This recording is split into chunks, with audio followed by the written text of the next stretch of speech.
The story opens with Erebos explaining that long ago, Zadia was one land with magic and wonder. In the beginning, there were only the 6 primal sources of magic: the sun, the moon, the stars, the earth, the sky, and the ocean. However, 1,000 years ago, a human mage discovered a new magic, the 7th source, which is dark magic. It used the essence within magical creatures, training them to unleash dark power. Afraid of this new power, the elves and the dragons drove every human to the west, and so the continent was divided in two: the magical lands of Zadia on the east and the human kingdoms in the west. For centuries, the king of the dragons defended the borders. The humans called him Thunder. However, the humans were unhappy with how things turned out and used unspeakable dark magic to slay Thunder. And without mercy, they destroyed his only egg, the Dragon Prince. And here we are, the world on the edge of an all-out war.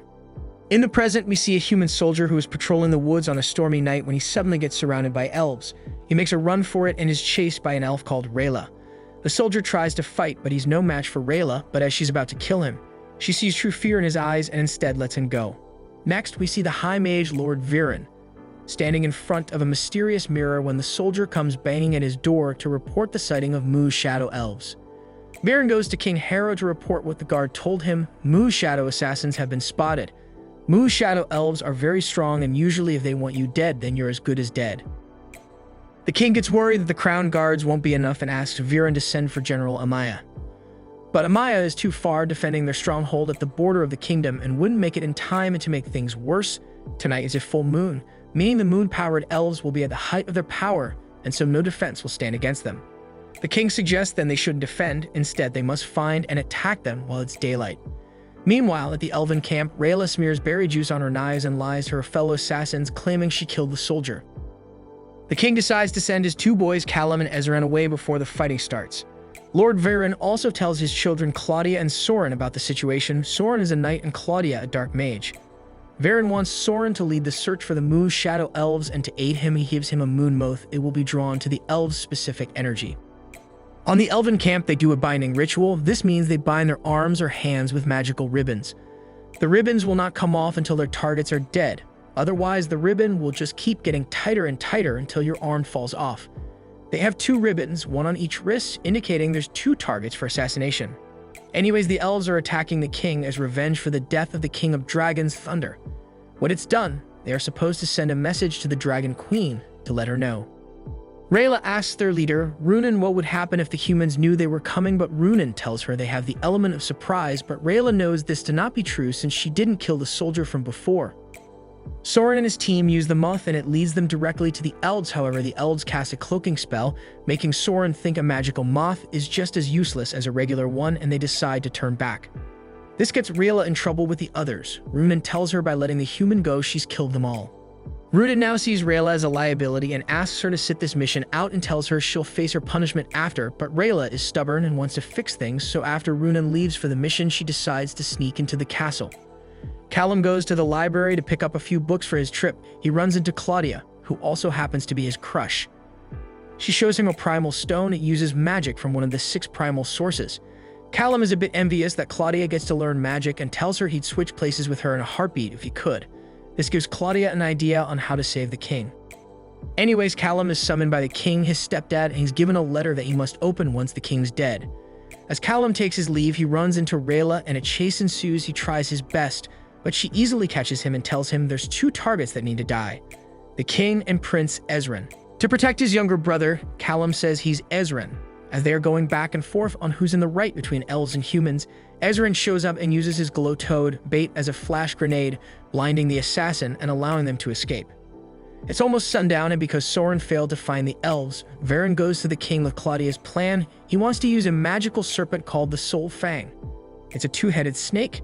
It can hold the soul of whomever it bites. Basically, Viren wants to transfer the soul of the king into this snake, then into a different body.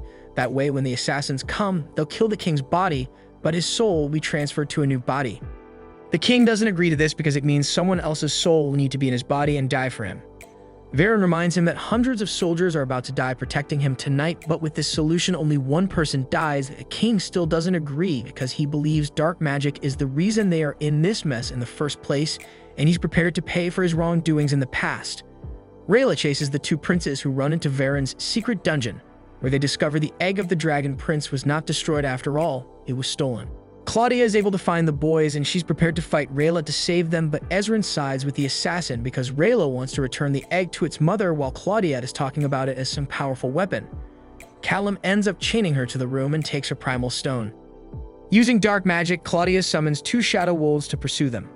Rayla tries to fight them off while the others escape, but they're made of smoke. Her swords just pass through them. With Claudia's primal stone, Callum casts a wind spell she saw her cast earlier, and he's able to blow the wolves away. This is the first time he discovers he's a mage. Rayla meets up with Runen on the rooftop and tries to get him to call off the mission. They show him the egg, but Runen can't stop. They made that magical binding vow earlier, and the only way to release that is by completing the mission. Rayla buys some time fighting Runen while Ezran and Callum escape with the egg. Runen eventually realizes that Rayla is only trying to stall him, and he disengages and heads for the king. He, along with the rest of his group, eventually get there and a fight breaks out between them and the king's guards. Meanwhile, Callum and his group decide the best thing to do is to take the egg to Zadia. They are hoping this will stop the impending all-out war between humans and magical beings. Sometime later, we see Runen staggering away from the fight and one of his binding vows is released, indicating they've successfully assassinated one of their targets, specifically King Harrow. He then sends a message to inform the Dragon Queen. Soren shows up about to behead him, but Claudia wants to keep him as a prisoner. After the battle, a funeral is held for the late king. Normally, fallen kings are mourned for 7 sunsets. However, Viren says they don't have the luxury since they are now at war. Viren addresses the masses and lies, saying the princes are dead and they must make Zadia pay for this cruelty. He tells the people to mourn 7-fold because tonight there will be a coronation. Rayla explains the basics of magic to our new mage, Callum. Apparently, to cast a spell, a mage needs a primal energy, and so for the wind spell he did earlier, he usually needs a storm or a strong breeze, but with the primal stone he now has, he's got all the power of the sky at any time. Primal stones are incredibly rare and have been sought after by the most powerful archmages in history. After hearing this, Callum wants to take a little detour to Banner Lodge. He saw a little queue with the symbols of all the primal sources, plus it's on the way to Zadia, their destination. They arrive at the lodge in no time and Rayla goes in to retrieve it, but General Amaya, the boy's aunt, shows up while Rayla is still inside. Amaya is deaf and so can't speak. She uses sign language, but she has this faithful dude right here called Gren. He translates for her. The general is here because she received a message from the king asking her to meet up with the boys at this lodge and protect them. Rayla is forced to sneak around to avoid being seen by the general and her soldiers. Humans generally think of elves as monsters, and it doesn't help that they just assassinated the king as well. Unfortunately, after finding the queue, she runs into the general herself. Rayla is knocked out and they tie her up for interrogation, but she's saved by Ezran and Callum, who uses bait as a flash grenade to blind the guards. Their escape is blocked by Amaya, but thinking on her feet, Rayla pretends to hold the boys hostage, causing the soldiers to stand down. Amaya thinks if Rayla realizes she's being followed, she'll kill the princes, and so she sends Corvus after them. You must stay out of sight and strikes once the opportunity presents itself. The group manages to get away using a boat, and Rayla gives Callum the cue, but she thinks it's a toy. However, when Callum accidentally drops it near his primal stone, the symbol for sky starts glowing. Back on Catalyst, Viren addresses the people again and announces he'll be the Lord Protector of the realm. As he's about to be crowned, Amaya shows up and stops it and reveals to everyone that the princes are alive. The following day, Amaya meets up with Viren. She's angry that Viren has let the situation get this bad and that she had to leave their stronghold at the breach, which has very dangerous enemies gathered at their borders. She accuses him of wanting his outcome because it creates an opportunity for him to grab power. But Viren denies this. He says his actions are selfless and he only wants the throne because leaving it empty is an invitation to be attacked by other nations. Viren even asks Amaya to take the throne herself as he doesn't care who sits on it as long as it's not empty. Amaya refuses, saying no one is sitting on the throne until the princes are found. The following day, Viren tries a different angle. He apologizes and agrees with her that finding the princes is first priority. Amaya wants to lead that mission, but Viren asks her to go back to the breach since she said things were bad there. Viren says Claudia and Soren will lead the rescue mission, but Amaya doesn't trust him, and so she wants her translator, Commander Gran, to lead the mission. As soon as Amaya leaves for the breach, Viren immediately overrides Amaya's order of Gren taking command of the rescue mission and imprisons him in his dungeon. It turns out that Runen is still alive. He's been in Viren's dungeon all this time. During her travels, Rayla tells the boys about her parents. They were part of an elite force called the Dragon Guard. 8 elven warriors chosen to protect the egg of the Dragon Prince. Apparently, storm dragons only lay an egg every 1,000 years. This makes the egg rare and precious. But when the humans came and killed the Dragon King, Rayla's parents failed in their duty and ran away. She's very ashamed of them. Rayla's second binding ribbon still hasn't come off since Azrian is still breathing. Callum asks her about it, but she lies and says it's for decorative purposes. However, it's getting tighter and turning her hand purple. Corvus finally shows up and confronts Rayla. She tries to tell him she didn't kidnap Callum and Ezran and they are her friends. Corvus tells her it's because they don't know that the group Rayla was part of killed their dad. Viren meets up with Soren to discuss the mission he and Claudia are departing on that evening. Soren assures his father that they will find the princes. But instead, Viren tells him to do the exact opposite and return with terrible news that the princes have died. Viren says the coming war might determine the fate of humanity, and if they can make the right decisions now, then humans may finally return to Zadia and take back the magical lands. However, if they are led by a child king, then he'll make weak decisions. He suggests Soren must kill them if he finds them alive and asks him to keep this from Claudia. Later on, Claudia casts a revelation spell on Viren's mysterious mirror that he keeps on his dungeon, but nothing happens. So far, they have no idea what the magic mirror does. Claudia suspects it's just a regular mirror, but Viren says of all the treasures the Dragon King and Queen had, they kept this mirror closer to where they slept. Viren also gives Claudia a secret mission, to retrieve the egg at all costs. Claudia jokingly asks what if she has to choose between saving Soren or the egg. Viren says she must choose the egg. Speaking of the egg, the princes still don't trust Rayla to carry it. This causes some bickering and they ended up causing an avalanche with their shouting. Ice ends up cracking under the boys' weight and they are forced to give the egg to Rayla, and they tell her they trust her. In this moment, Rayla decides to come clean about everything. She tells them about the attack from Corvus and the ribbon in her hand. It's an assassin binding ritual, and as long as Ezran is alive, it won't come off. It'll just get tighter and tighter until she loses the hand. Callum gives her the egg, but she drops it because of her bad hand. The egg falls under the ice and Ezran jumps after it and successfully retrieves it. However, after being dipped in freezing icy water, the egg glows dimmer than before. In order to save the egg, the group goes to a nearby village looking for a doctor. In the town, they find a man with a sun-forged dagger. It's a weapon made by Sunfire elves. It stays as hot as the moment it was forged and will stay that way for hundreds of years, plus it cuts through most things like butter. Callum gets an idea. If a sun-forged blade can cut through anything, then maybe it can cut through Rayla's binding, which has been getting tighter and tighter, making her hand almost useless. This means they need it, and so our group splits up. Rayla goes after the dagger, while the princes go in search of help for the egg. Rayla catches up to her target. The man panics when he finds out she's an elf, and so she takes the dagger by force. Even though the dagger can cut through anything, it's unable to cut through the magical binding. The other half of the group finds a doctor. The doc can't help, but he introduces them to Ellis and her wolf Ava.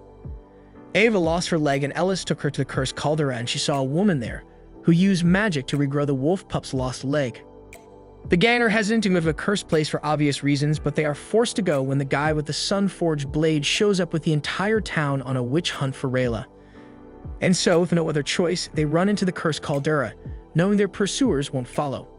Ellis helps guide them to the healer, but she never found the healer in the first place. The healer found her. So she's going to take them to the place she last saw the healer. The issue is that there will be indescribable terrors and monsters on this journey, and the higher they go, the worse it gets. And not long after they entered, the group gets chased by scary monsters. Viren goes to Runen in the dungeon. He tells him he'll let him go if Runen looks at an object and tell him what it does. The object in question is presumably the mirror, but Runen rejects this offer, and he's also not eating any food he's offered. He says he's already dead anyway, so he's not going to help Viren. Viren knows that this is a Mu Shadow Elf philosophy, accepting you're already dead so you won't fear death. Viren is fascinated by the challenge. He must now come up with something that Runen will fear more than death. He later brings the mirror to Runen, and Runen tells him he succeeded in finding something worse than death, indicating the mirror is really bad news. However, Runen still refuses to help. Viren casts a spell that sucks out Runen's soul and traps it in a gold coin. After performing the spell, Viren himself looks scary and purplish. You can see the effects of using dark magic on his face. Back to the group, Ezran tells them there's no miracle healer. He knows this because Ava the wolf told him. He tells the others he can communicate with animals, but they don't believe him. After being chased by a giant spider, Ezran notices that's not how spiders talk, and so he realizes it's fake and harmless. They eventually find the tree Ellis met the healer 2 years ago. The healer shows up like before, making a grand entrance, but upon closer inspection, Rayla realizes that Ezran was right. The woman is not a healer, she's a moon mage, an illusionist. Her name is Lujan, the guardian of the moon nexus. Turns out she never actually healed Ava's lost leg. She just cast an illusion spell because she feared humans wouldn't accept Ava with a missing leg. However, the group needs real help, not an illusion. Lu Jing tells them the only way to save the egg is to hatch it, but the issue is that sky dragons can only be born in the eye of the storm. But the weather is clear and there's no clouds in sight. Callum breaks his primal stone, creating an instant storm, causing the egg to start hatching, and eventually Ozymandias is born. Ezra nicknames him Zim. Zim's first act as a new member of the group is to bite off Rayla's binding, and to everyone's surprise, it actually comes off, a testament to a storm dragon's power. The first book closes with Claudia finally casting a tracking spell that reveals the prince's location. And just like that, we've reached the end of our story. If you enjoyed this, please give it a like and consider a sub to the channel, and I'll see you next time.